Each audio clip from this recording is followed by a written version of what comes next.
Assalamualaikum warahmatullahi wabarakatuh. Perkenalkan nama saya Indah Asari Limbong, NIM 0206213094. Saya dari kelas Hukum 1D, Program Studi Hukum, Fakultas Syariah dan Hukum, Universitas Islam Negeri Sumatera Utara. Di sini saya membuat video presentasi makalah saya untuk memenuhi salah satu tugas ujian akhir semester mata kuliah Bahasa Indonesia yang diberikan oleh dosen saya, Ibu Junaida NPD. Judul makalah yang saya ambil yaitu mempertahankan bahasa Indonesia di era globalisasi.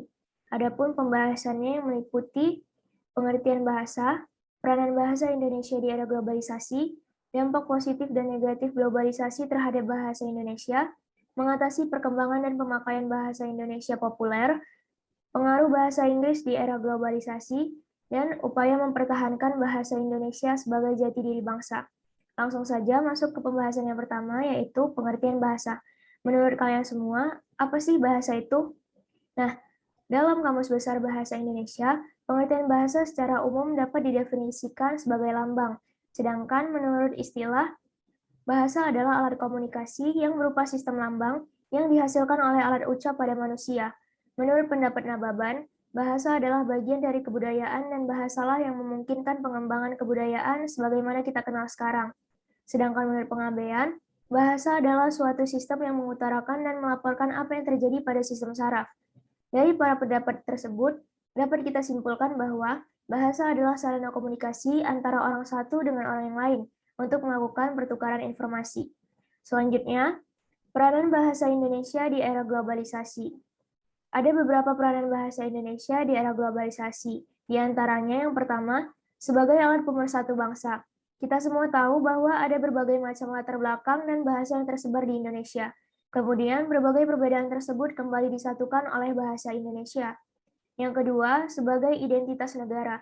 Coba kita bayangkan jika hanya ada satu bahasa saja di dunia, maka tidak ada lagi keistimewaan dari bahasa tersebut. Begitu pula dengan bahasa Indonesia. Yang ketiga, sebagai alat penghubung antar daerah. Dari Sabang hingga Merauke terdapat banyak pulau dengan kebudayaan, bahasa, kehidupan sosial, latar belakang ekonomi, bahasa daerah, dan agama yang berbeda. Kehadiran bahasa Indonesia ini bisa menjadi bukti nyata bahwa ada alat yang menghubungkan keanekaragaman tersebut. Selanjutnya, dampak positif dan negatif globalisasi terhadap bahasa Indonesia. Adapun dampak positif globalisasi terhadap bahasa Indonesia, yang pertama, bahasa Indonesia mulai dikenal oleh dunia internasional. Ini terbukti karena ada beberapa universitas di luar negeri yang mempunyai Fakultas Sastra Bahasa Indonesia. Karena menurut mereka, negeri kita ini adalah negeri yang subur dan kaya raya, yang mempunyai bermacam-macam budaya, flora, fauna, serta potensi-potensi lainnya yang ada di Indonesia.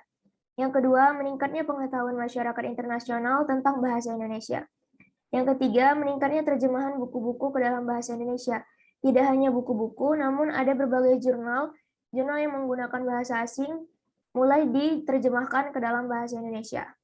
Selanjutnya, dampak negatif globalisasi terhadap bahasa Indonesia.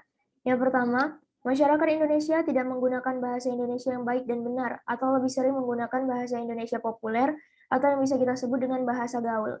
Yang kedua, berkurangnya minat generasi muda untuk mempelajari bahasa Indonesia. Dengan masuknya budaya-budaya asing dan bahasanya tentu lebih menarik bagi sebagian besar generasi muda untuk dipelajari. Salah satunya yang sekarang digemari oleh anak-anak muda adalah bahasa Korea.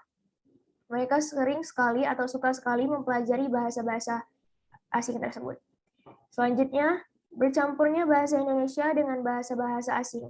Hal ini sering terjadi di masyarakat, baik secara lisan maupun tulisan yang banyak sekali tersebar di dunia maya. Pembahasan selanjutnya mengatasi perkembangan dan pemakaian bahasa Indonesia populer atau bahasa gaul. Perkembangan bahasa Indonesia populer memang sudah tidak dapat lagi kita cegah dan kita hindari perkembangannya dalam lingkup masyarakat. Anak-anak maupun para remaja dalam perkembangan psikologisnya pun tidak bisa kita cegah untuk tidak memakai bahasa gaul atau bahasa Indonesia populer. Faktanya, sebagian besar lingkungan kita lebih sering menggunakan bahasa Indonesia populer tersebut, sehingga fenomena ini akan semakin cepat meluas. Adapun beberapa cara yang dapat kita lakukan di antaranya ialah yang pertama, pembelajaran bahasa Indonesia berbasis ICT atau Information Communication and Technology. Pemanfaatan teknologi informasi dan komunikasi untuk pendidikan dapat dilaksanakan dalam berbagai bentuk sesuai dengan fungsinya dalam pendidikan. Misalnya dengan memanfaatkan ICT sebagai alat bantu pembelajaran bahasa Indonesia. Yang kedua, memberi pengertian yang lebih mendalam akan pentingnya berbahasa yang baik dan benar. Yang ketiga, menanamkan sikap cinta bahasa sendiri pada anak-anak atau remaja dengan berbagai cara. Salah satu contohnya melakukan sebuah perlombaan menulis jurnal, menulis cerpen, atau menulis puisi. Dan yang terakhir, ini yang paling penting adalah dimulai dari diri kita sendiri. Karena menurut hadis, setiap perbuatan tergantung dengan niatnya dan setiap orang akan dibalas bergantung dengan apa yang ia niatkan. Pembahasan yang selanjutnya, pengaruh bahasa Inggris di era globalisasi. Memasuki era globalisasi dan informasi, bangsa Indonesia dituntut mampu bersaing dengan bangsa-bangsa lain dalam berbagai aspek kehidupan. Dalam era ini, penguasaan ilmu pengetahuan dan teknologi menjadi suatu keharusan, karena dapat menentukan kemampuan suatu bangsa untuk menang dalam persaingan. Mampu berbahasa Inggris dengan baik dan lancar tidak lagi menjadi nilai tambah sekarang, namun sudah menjadi tuntutan atau keharusan bagi setiap orang di era globalisasi saat ini. Sebagai bahasa pengantar internasional, bahasa Inggris tidak hanya disebut media komunikasi global, namun juga memainkan peran yang lebih penting dalam pendidikan, bisnis, diplomasi, teknologi, perdagangan, industri, komputasi, kedokteran, dan lain-lainnya.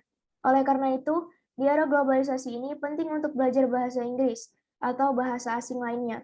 Pendapat lain menyatakan bahwa jika tanpa penguasaan bahasa Inggris, maka sebuah negara nantinya tidak akan mengalami kemajuan. Pembahasan yang selanjutnya adalah upaya mempertahankan bahasa Indonesia sebagai jati diri bangsa. Salah satu upaya yang dapat dilakukan untuk mempertahankan bahasa Indonesia sebagai jati diri bangsa ialah melalui jalur lembaga pendidikan. Ini terbukti dalam sistem pendidikan Indonesia.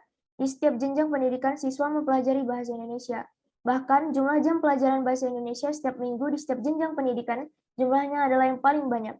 Ditambah lagi, sejak diberlakukan ujian nasional atau UN, bahasa Indonesia adalah mata pelajaran yang sejak awal di UN-kan.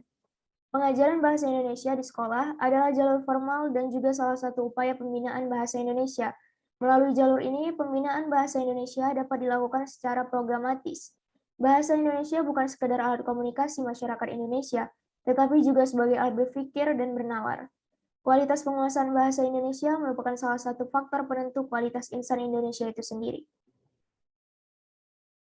Mungkin hanya itu yang dapat saya sampaikan mengenai makalah saya. Apabila ada salah kata maupun salah ucap, saya mohon maaf. Kepada Allah saya mohon ampun. Wabillahi taufiq wal hidayah. Wassalamualaikum warahmatullahi wabarakatuh.